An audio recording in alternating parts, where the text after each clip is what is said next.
2 नवंबर का वो काला दिन जब उत्तर प्रदेश के मुख्यमंत्री मुलायम सिंह यादव सरकार के अहम की रक्षा के लिए पुलिस ने घरों से निकाल कर 18-20 वर्षीय अनेकों श्रीराम भक्तों को दिन दहाड़े चौराहों पर खड़े करके गोलियों से भून डाला। सरयू नदी मानो रक्त से लाल हो चुकी थी और अनगिनत श्रीराम भक्तों को अपनी गोद में बैठाकर बैकुंठ धाम पहुंचा चुकी थी। लेकिन हमारे हिंदू समाज ने संस्कृति की रक्षा के नाम पर सब कुछ सहा और इन शहीद हुए कार सेवकों के अस्थि कलशों को अंतिम नमन किया। इस सब की कीमत चुकानी पड़ी उन माताओं, बहनों और नवविवाहिताओं को जिनके नौजवान बेटे, भाई और सुहाग उस निष्ठुर सरकार ने छीन लिए। उन अश्रुपूर्ण नेत्रों वाले हजारों अबोध बालकों को जिनके पिताओं ने अपने रक्त से इस मंदिर निर्माण की आधारशिला रखी। इन शहीदों की रक्त की एक-एक बूंद का हिंदू समाज तब तक ऋणी रहेगा जब तक श्री राम जन्मभूमि पर मंदिर निर्माण का कार्य संपन्न नहीं हो जाता। इसी संकल्प को दोहराने के लिए आए थे बोट क्लब दिल्ली में ये लाखों राम भक्त। अयोध्या के बारे में दो यथार्थ हमें याद रखना चाहिए। एक यथार्थ का संबंध वर्तमान से, दूसरे यथार्थ का संबंध अतीत से। वर्तमान का यथार्थ ये है कि जिसे बाबरी मस्जिद कहा जाता है, वहां रामलला विराजमान, वहां पूजा हो रही है। वहां पिछले 7 साल से नमाज बंद है। अदालत के आदेश से वहां किसी अहिंदू का जाना भी वर्जित है। ये वर्तमान का यथार्थ है। अब जहां पूजा हो रही है वहां नमाज कैसे हो सकती है? क्या इस्लाम इस तरह की नमाज की इजाजत देता है? मुझे इस्लाम के जगह नहीं, हमारे यहां इसकी कोई अनुमति नहीं है। और अयोध्या का दूसरा यथार्थ यह है कि राम जन्म स्थान पर एक मंदिर था जिसे तोड़ा। पुरातत्व से, इतिहास से, लोक व्यवहार से, मान्यताओं से अभी जो दोनों पक्षों में दस्तावेज के आदान प्रदान हुए उससे ये बात साफ है कि वहां एक प्राचीन मंदिर था। जो आए उन्होंने इस देश के राष्ट्रीय स्वाभिमान को आहत करने के लिए मंदिर तोड़ा। देश स्वाधीन हो गया तो उस राष्ट्रीय स्वाभिमान की पुनर्प्रतिष्ठा होनी चाहिए। सोमनाथ के बारे में यही हुआ। स्वतंत्र भारत की प्रथम सरकार ने सोमनाथ के मंदिर का पुनर्निर्माण किया। राष्ट्रीय अपमान को धोकर बहा दिया गया और राष्ट्रीय स्वाभिमान की प्रतिष्ठा की गई। ये काम अयोध्या में भी होना चाहिए। उस समय नहीं हो सका,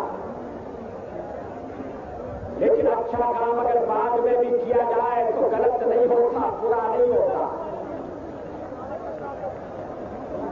यही काम अब करने का इरादा है। किसी ने ये नहीं कहा कि जिसे बाबरी मस्जिद कहा जाता है हम उसे तोड़ना चाहते हैं। हमारे यहां तोड़ने की बात नहीं है, हमारे यहां जोड़ने की बात है। संपूर्ण समाज को जोड़ने और बिछड़ों को मिलाने वाली इस रैली में जाति, पंथ, संप्रदाय का मानो कोई भेद नहीं था।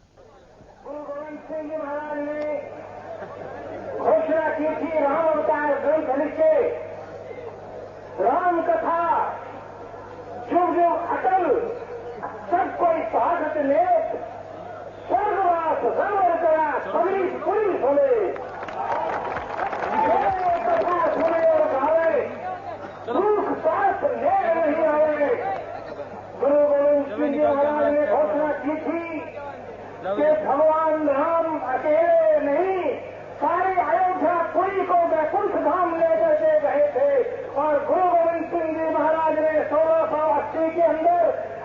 निहंग दल को भेजा था, जिसने उस समय थोड़ी देर के लिए अयोध्या की पवित्र नगरी को उस वक्त आजाद कर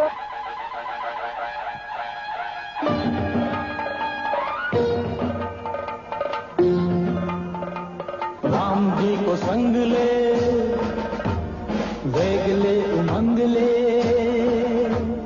राम जी को संग ले, वेग ले, उमंग ले, राम जी की सेना चली, राम जी की सेना चली।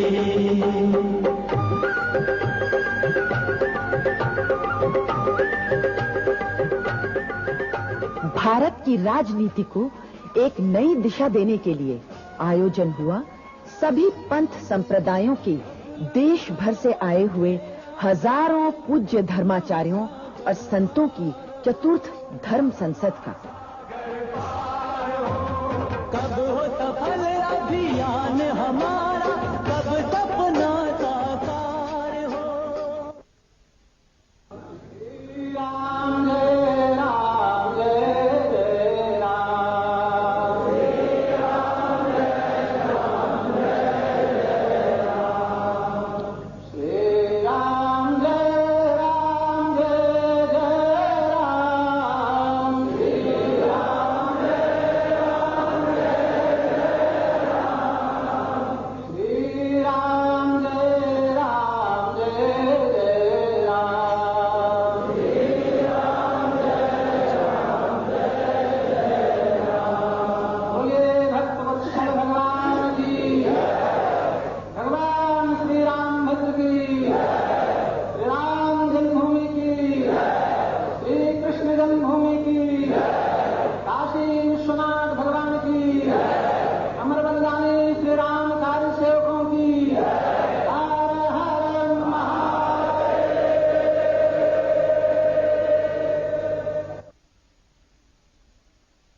तो इनका प्रथम कर्तव्य है उस राष्ट्र को, उस भगवान राम की जन्मभूमि को राम जन्मभूमि न्याय जानते हैं कि चाहे वो कश्मीर की समस्या हो, चाहे वो पंजाब की समस्या हो, चाहे वो अयोध्या की समस्या हो, चाहे वो आसाम की समस्या हो, हर समस्या हिंदुओं के खून के साथ खेलती है। उसकी कीमत हिंदुओं को चुकानी पड़ती है।